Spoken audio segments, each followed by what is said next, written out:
my assumption is he's going to try to go to a contender. I mean, this is should be Chris Paul ring chasing season.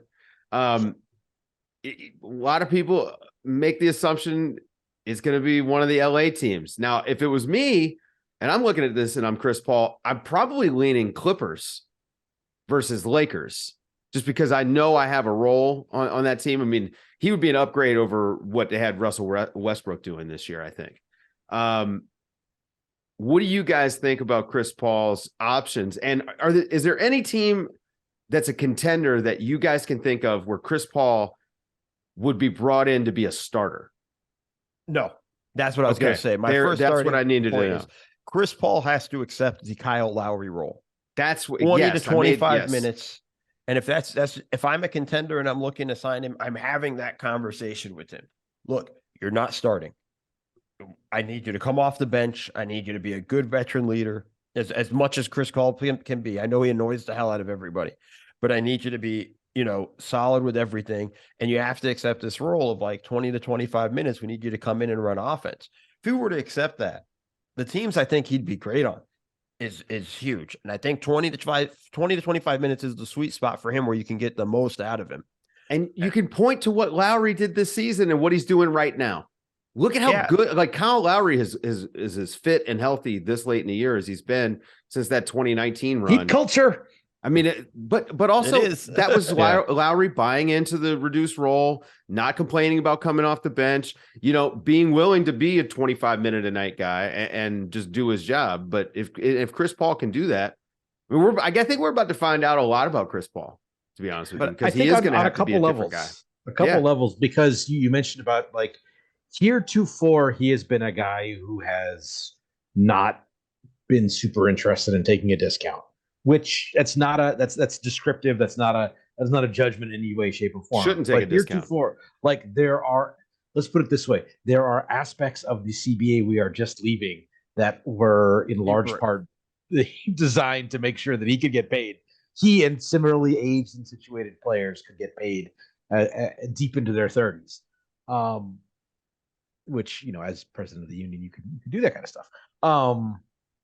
But then also accepting that role, then he started talking thinking about it, like one of the biggest lacks we've seen on the Nuggets. We think the Nuggets are a very good team. One of the biggest lacks they have is they don't have another real backcourt ball handler after Murray. And at times, especially when like Miami or other teams have extended their defense, like Bruce Brown has struggled with that a little bit. And so like with 20 minutes of Chris Paul as sort of a backup point guard and maybe swing Murray to the 2 for some minutes. Is that interesting?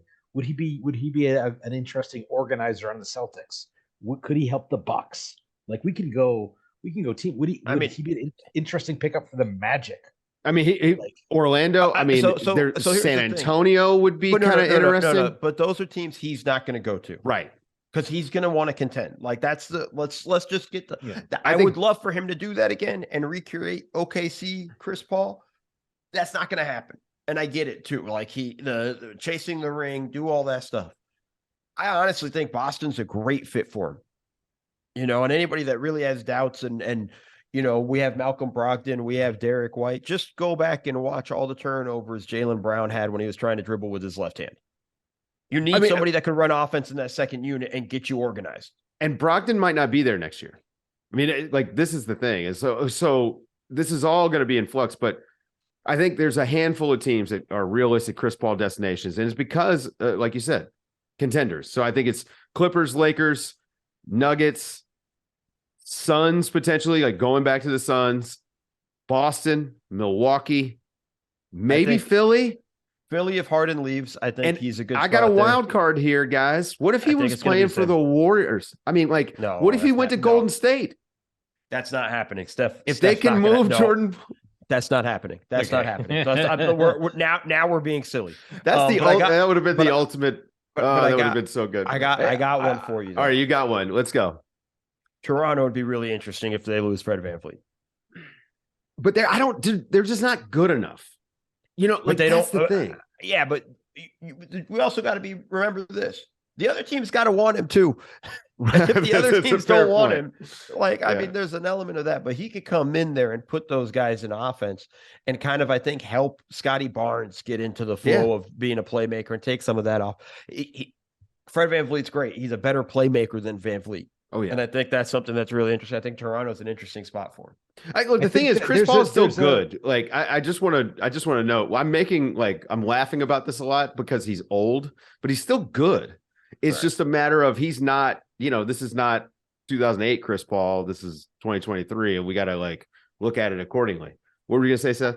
I just think a couple teams that we've mentioned, there's a little bit of a difficulty there. You've got a first year head coach in Milwaukee in Adrian Griffin. You've got a first full year head coach in Boston in Joe Mazzulla, who's like 5 years younger than Chris Paul. Which, by the way, bringing in Sam Cassell was a great move for him. Yeah.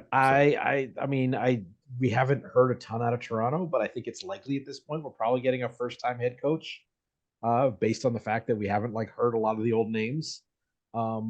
So we have a first year head coach in Toronto, and just wondering on a team that's trying to contend if that's a reason why those teams, aside from help on the floor, might be a little reticent to upsetting the apple cart in that way. Now, maybe you might argue that, well, good, get uncomfortable. That's like how the Heat do business, is they get uncomfortable and they are better for it. But I think that would be a reason why teams who otherwise should be interested in him might not be.